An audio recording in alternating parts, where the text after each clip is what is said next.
Okay, so good morning, everyone. We have Jocelyn Strand here from DESE and MSIP 6, who is going to, well, I guess I'm calling you MSIP 6. She's going to be here today to give us some updates on MSIP 6. So in a minute, I'll turn it over to her. And those of you on the call, first of all, I apologize. We had some Zoom link issues. So I will take responsibility for that. I apologize, but we are going to give you a chance at the end of the call to ask some specific questions. So with that, Jocelyn, I'll turn it to you. Thank you. So, good morning, everybody. I see some familiar faces and names in the list of participants for today. And so I'm happy to be here to visit with you a little bit about MSIP 6. And then, as I mentioned to Shauna earlier, to shamelessly plug some upcoming work that we will be sharing with everyone. So I just first off want to start to visiting with you a little bit about the importance of MSIP 6. You've heard us say this many times before, I'm certain. But the purpose of MSIP starting from its very inception was to assure continuous improvement in all of Missouri schools. Many of you are way too young to remember the AA, AAA mechanism for classifying school districts, which just counted individual items in school buildings. There was lots of work and research that informed the development of MSIP 6 and all of the versions of MSIP. And so just wanted to mention that. It promotes the practice of healthy school systems, provides conditions for improved student learning, and then as a critical function to the State Board of Education, it provides the department with a mechanism for recommending and accrediting school districts. So I want to talk to you a little bit about the timeline and then some of the key changes that are coming as a result of MSIP 6. So all of our work started about the time of the development of the ESSA plan. We were listening to stakeholders. We brought a lot of that work into the development of the standards. That happened in 2017. By 2019, we were presenting a rule to the State Board of Education that was based on the work of about 150 stakeholders, which included superintendents, teachers, parents, members of business and industry, as well as the military. In 2020, February of 2020, we implemented, we presented to the State Board the standards and indicators that had been developed as a result of all of that work. And the State Board approved those standards at that time after receiving approximately 8,200 comments to the rule presentation originally. So I think probably what everybody's most interested in is hearing about what the most significant changes will be as a result of MSIP 6. So let's talk about that for just a moment. The annual performance report and classification determinations in MSIP 5 were based 100% on points. So academic achievement, subgroup achievement, the college and career readiness measures, attendance, graduation rate, follow-up.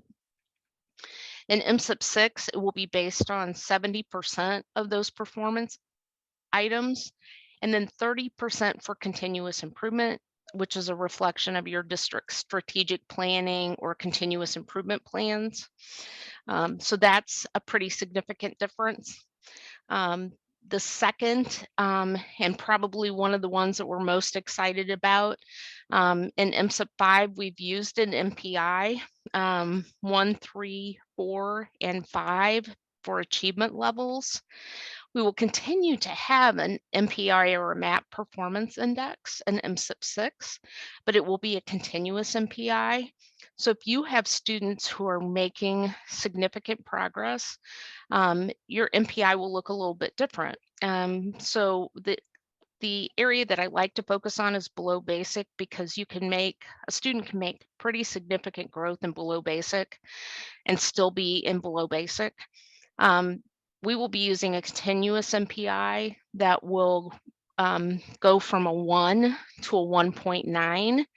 So students who make progress through that will be able to have a different MPI than just the simple one, and it'll be the same for the categories of basic and proficient.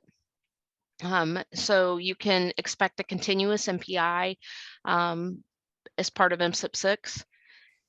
The other unintended consequence in MSIP 5 in using free and reduced price lunch is the denominator for our student groups, is that we were essentially measuring the same thing twice for a number of our urban districts whose student group population simply mirrored the performance of their traditional academic achievement. And so we will be using direct certification in MSIP 6 as the denominator for the calculation of that student group performance. And Jason, if you could mute, because I'm getting a little bit of feedback. For attendance, this is also something that we heard from the field about being a concern in MSIP 5, is that it was a performance measure, something beyond the control of our school districts, unless they went to look for children or pick them up, which some districts did. That particular item has now been moved to a continuous improvement standard as an input. The points for that are minimal, but it's no longer reflected in the point total for our districts. The equity information is one of the key items that our stakeholders talked to us about in the very beginning. And that when we talk about equity as an agency, we're talking about the equity of opportunity for our students. That information is not going to be counted in the total. The MSIP Advisory Committee will be working to develop an equity report that we will share with our district sometime later this summer. The high school assessment. This is a big item, and I'm sure I'm going to have a lot of questions.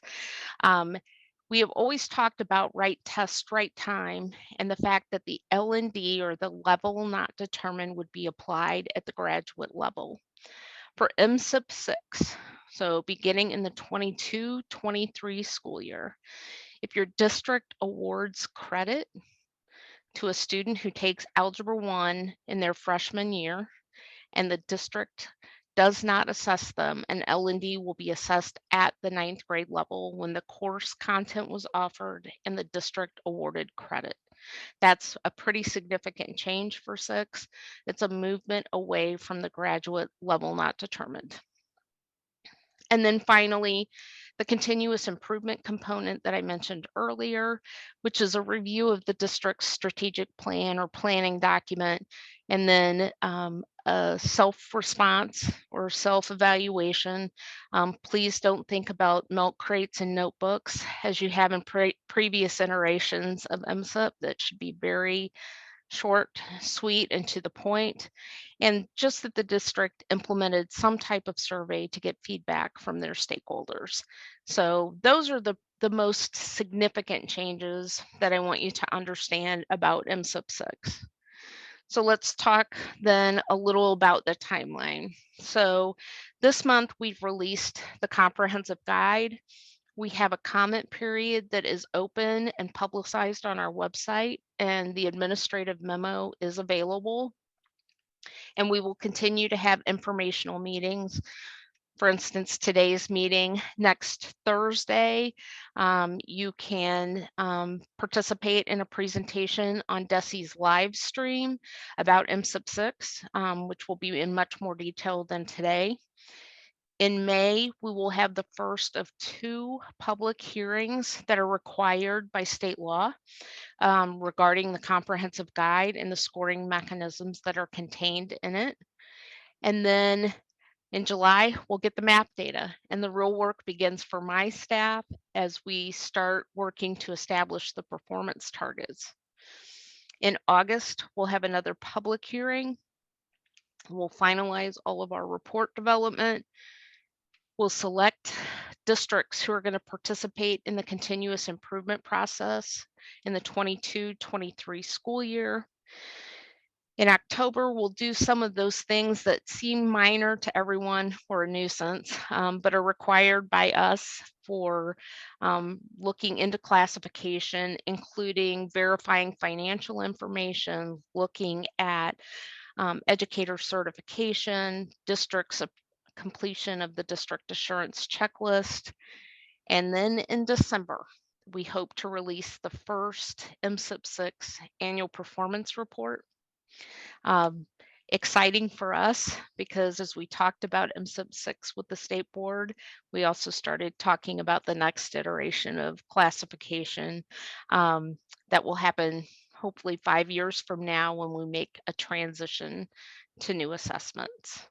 So one final thing about the annual performance report, any data included in that will not be used to lower a district's classification in the upcoming school year. Just want to reassure everyone of that. So that's kind of MSIP 6 in a very brief nutshell, Shauna. And so if you want to open it for questions, I'd be happy to do that.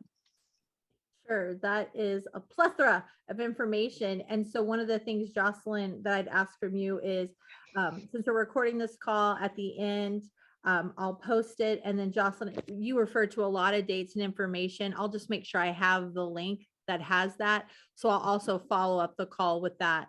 But at this time, we welcome anyone to unmute and feel free to ask Jocelyn any specific questions you might have.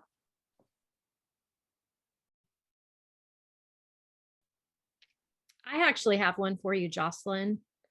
Okay.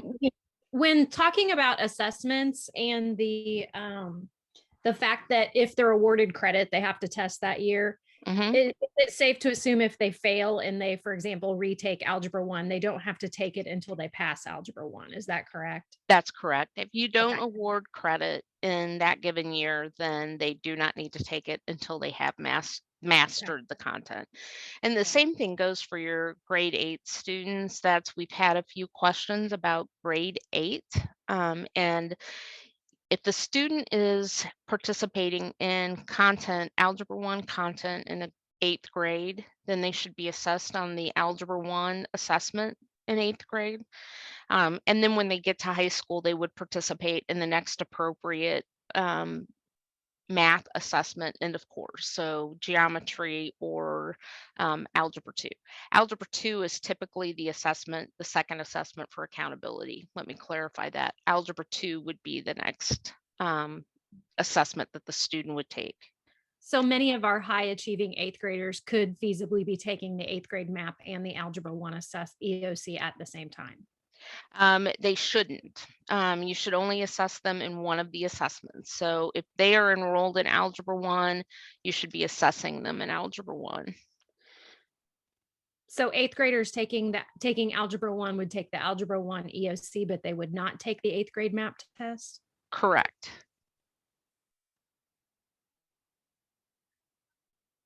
They can only participate in one of those assessments.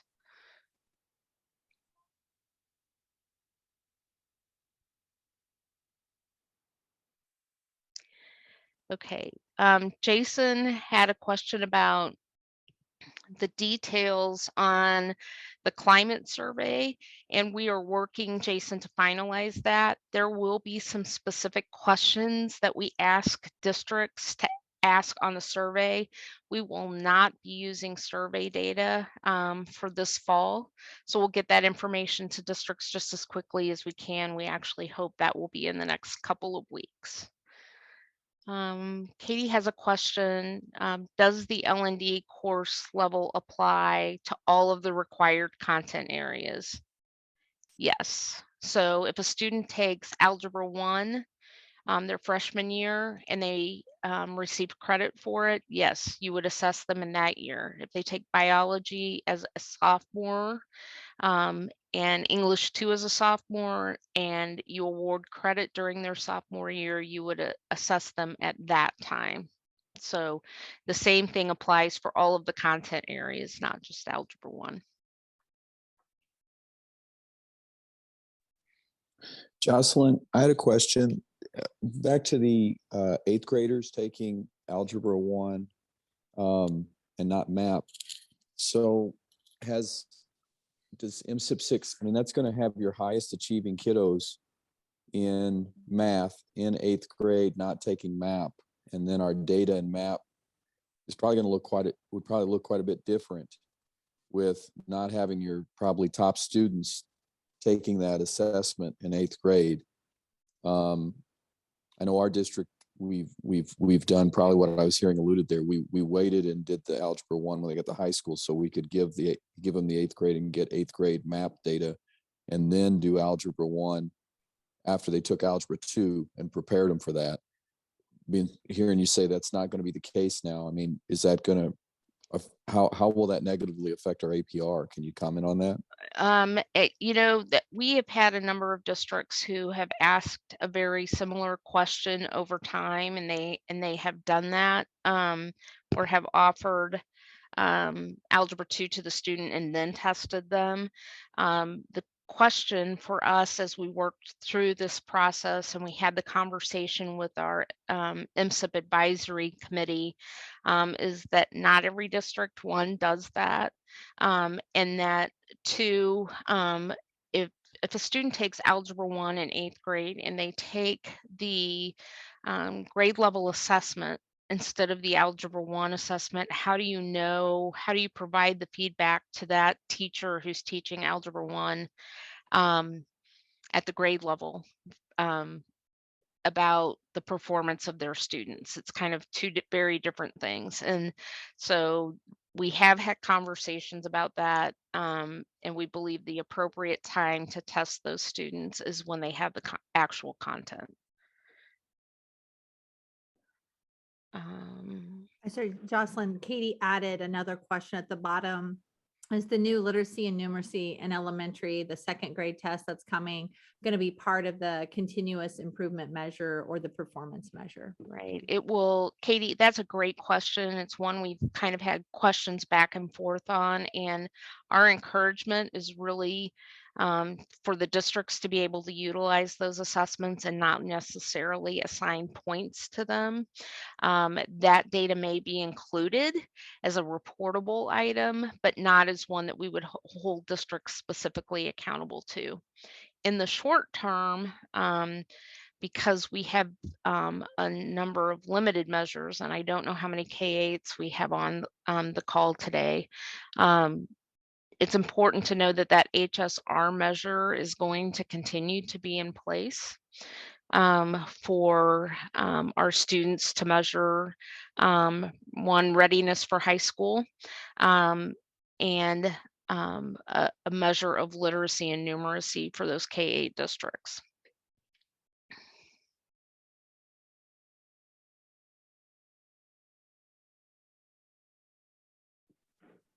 Jocelyn, could you touch base on what CSIP should look like as districts revise or rewrite their CSIP to update to the MSIP 6 standards? What would that look like from DESI's perspective?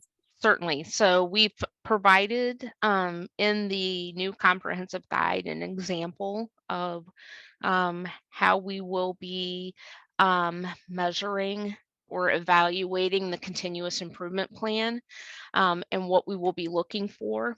It also includes a sample template for our districts and charter schools, actually, who may or may not have already started that work or begun the development of a CSIP. And although it's required by law, we do know we have a number of districts who have maybe not evaluated those over the recent years. And it's really going to be looking for some of those items that you would expect to see in continuous improvement, evaluation of your programs, how your professional development works, and it includes as I mentioned, it includes the rubric for measuring it. So I would encourage you to look at the comprehensive guide. And then Jason, if you still have questions, I'm going to give Shauna my email and she can post that link, or you can send questions to the MSIP 6 comments website that is available in the administrative memo that went out earlier this week. And Jocelyn, Rachel had a follow-up question. Did we say when the second grade test would be available? Rachel, we don't know. I don't know specifically when that will be available. I know that our staff are working on that development and lots of conversation related to that, but I do not have a specific date for you today.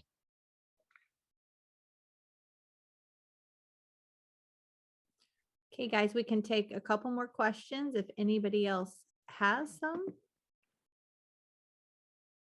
Or you can put them in the chat.